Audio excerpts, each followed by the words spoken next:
talk to you about the business of social impact. So in addition to this project, I also did a little research today on the BART, and I asked people what they thought about when they thought about international development.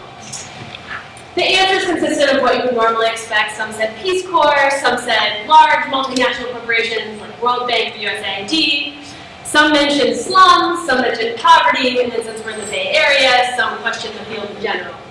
But what nobody mentioned are large multinational oil companies, and certainly no one brought up the name Chevron. However, over the past decade or so, several of these companies have started investing in the social impact field. They've worked in a field called corporate social responsibility, and they've entered into the international realm. The reason may be, there's a lot of controversy over the reasons in the general population, but I'm here to talk today about my work with Chevron and their story. So at Chevron, the corporate social responsibility is run by a team called the Global Social Impact Performance Team. And this team actually mirrors a lot of my own experience. A lot of them have worked in the Peace Corps, they've worked for the US government before, they've done a lot of on-the-ground development work. But I'll let you in on a secret. My project is really to tell two stories. As companies like Chevron began increasing their interest in social impact, the whole world was increasing their interest in social impact. And a lot of NGOs at the same time started popping up and expanding their efforts. Funding didn't grow as fast. As a result, funders had to figure out a way to classify the increasing numbers of NGOs that were coming about. And they started requiring that these NGOs provide much more specific measurements of the impact that they were having in the field. NGOs responded. In 2000, an NGO actually also from the Bay Area, Red F from San Francisco, released what is deemed the first public social return on investment model. It was not great.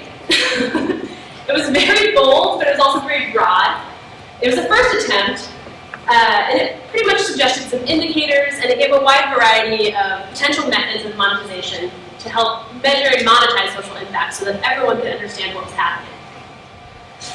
Over time, other organizations followed, and they each developed their own framework for calculating SROI, which is social return on investment. So we'll be talking a lot about that.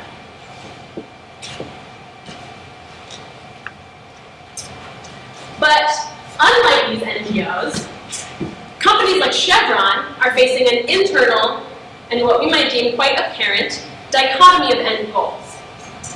While the members of the social impact team are like me, and they get really excited about the numbers of chickens that they produce in the community and the number of successful trainings of people that can, work for them or increase their livelihoods, they also answer to the CEO. I'm not saying the CEO doesn't care about these things, but he probably didn't get his job at Chevron by caring about these things. He probably got his job to being extremely fiscally responsible and making a strong business. He also answers to shareholders. Chevron is a publicly traded company, and shareholders really like to support companies that are making a solid profit. The CEO also decides on the budget for the CSR department. So now enters my project. Last fall, I approached Chevron's global impact team and asked them if I could help them with anything. And they were in a flurry of projects and doing a lot of programs throughout the world. And they said, you know what? Could you help us try to measure the business returns on investment? Could you help us try to define what we do for these higher-ups?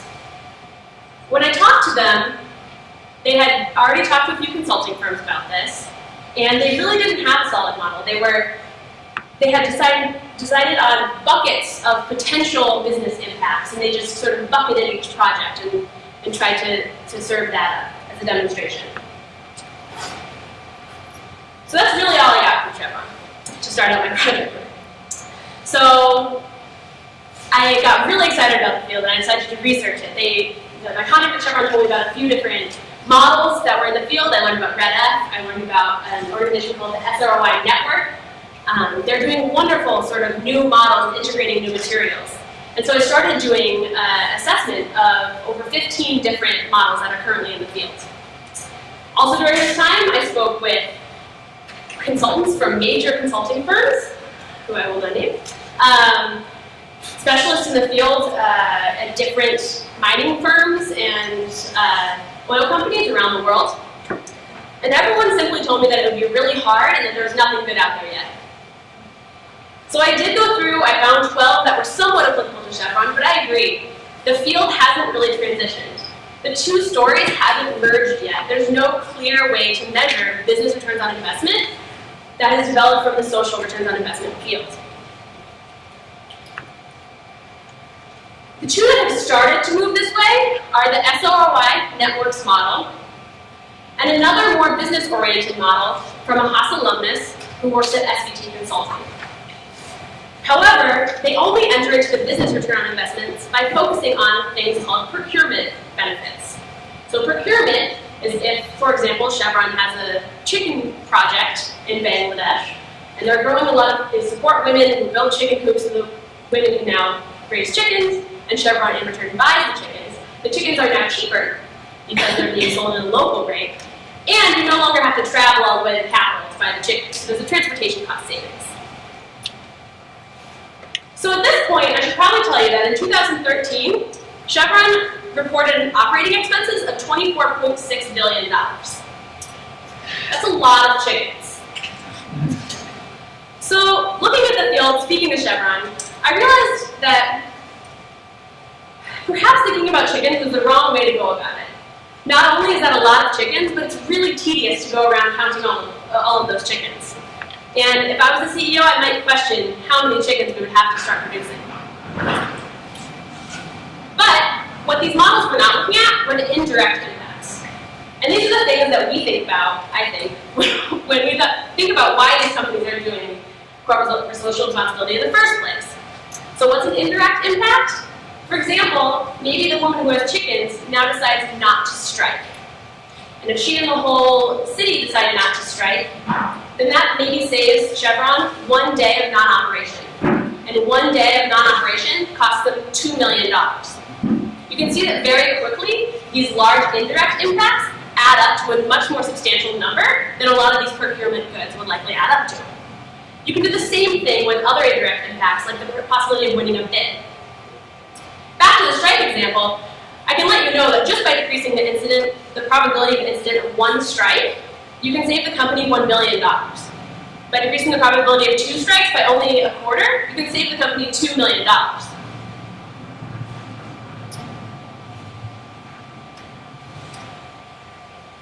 But what does this mean? So to me it demonstrates that business returns are only about the chickens if they generate goodwill. We might have to start thinking about corporate social responsibility, not in the way that we as developing workers necessarily want to think about it. While the chickens are wonderful, we need to think about how we can really help businesses realize the shared value of these chickens. And the shared value, in terms of the company, is the goodwill that it brings to that woman. So with this realization, and small pieces of information from the 15 SROI models I assessed, as well as my various interviews and counterparts, I decided a new framework for Chevron's global social impact team.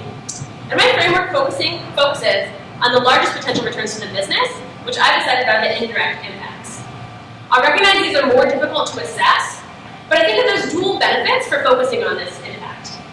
First of all, by designing a survey, which I've designed to try to assess the goodwill that's generated by different projects, you can not only improve the social impact you're having on the ground and make people involve more stakeholders so that people are more excited about what they're doing and can improve their own livelihoods, but you can also limit the negative potential indirect impacts and improve Chevron's bottom line.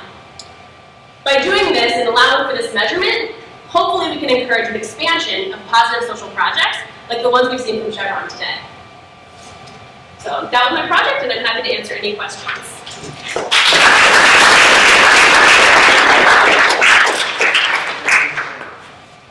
Questions? Yeah, Chris? I'm a little concerned. In the political sphere, this seems kind of analogous to patriotism to me, in terms of we usually, in a lot of countries, disallow certain types of gift giving for politicians seeking election because we consider it kind of immoral for them to offer this benefit that's not related to the mission of what they're seeking to do. And it seems like if this is not, even if generating goodwill is beneficial, if that's not related to the mission and what the organization does, that there's a kind of moral quandary there. Do you have any? Who are you calling the organization in this case?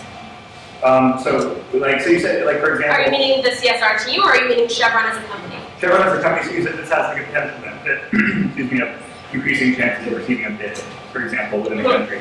So how do you kind of rectify this difference between generating goodwill through a non-mission oriented activity with the mission with that bid? I could see your point with regards to other industries. Chevron, I think, is a company, and while they may have other missions, their goal in the end is to increase profits. And I'm not sure that doing activities that then result in the end goal is actually a swing away from that mission. Okay. Yeah. The issue is not to measure social return on investment, to measure private return on social responsibility investment, which is where your story was going in the end, right? But I don't see why, first, this would be incredibly useful to do, right? So you would tell corporations why they should be investing in corporate social responsibility private investment. But I don't see why it can't be done. For example, there's a spike avoided at a cost, right? Advertisement, goodwill on the market, whatever, all of this has been done. So they'll have return. Just a framework yeah. to those evaluations, it would be incredibly useful. Yes, and I had no data, so I did do the framework. However, I did not have a clause with Chevron to receive any internal data, and my extensive research found that a lot of companies don't publish directly their information about what these costs are of the company. So that's why I came up with a framework of thinking that'll sort of help them calculate it internally afterwards. But anyway, yeah, Sam? Is there a risk of double booking of some of the benefits? For example, if two, I guess, good results that come from single activity is always bundled, would you be like thinking of both Stripe, I don't know, or Goodwill? Sometimes you're always like counting it twice when it's really just one part of benefit? So I wouldn't combine the two. So I designed my framework to work sort of in partnership with one of the social impact frameworks that are out there. So I actually think it could provide sort of a risk assessment and side tool to a framework like the SROI Networks model, which purely assesses the social impact. Because I think those have other values for the program and for whatever else, but you should also have on the other side business returns assessment. So you're counting them as two separate objects, not combining them and then adding them together. Yeah. It raises like looking at ecosystem services, because you can look at the decision that was made, and then you can look at, say, the internal rate of return based on how things change because of that decision. I mean, can't you do that in these models? So that's what I thought about originally, but obviously it's really difficult to establish the causal inference from a program to whether or not someone's going to strike. There might be a lot of other factors. So the only thing you can really attribute is the goodwill that the program generates, and then there might be something else. There's been other studies that show that when there's no rainfall and there's a rough economic season, that people are more likely to be violent and strike. So that might be something that the company has no control over. It's like on the campus, we always have strikes on sunny days. Right. That's for awesome. Yeah.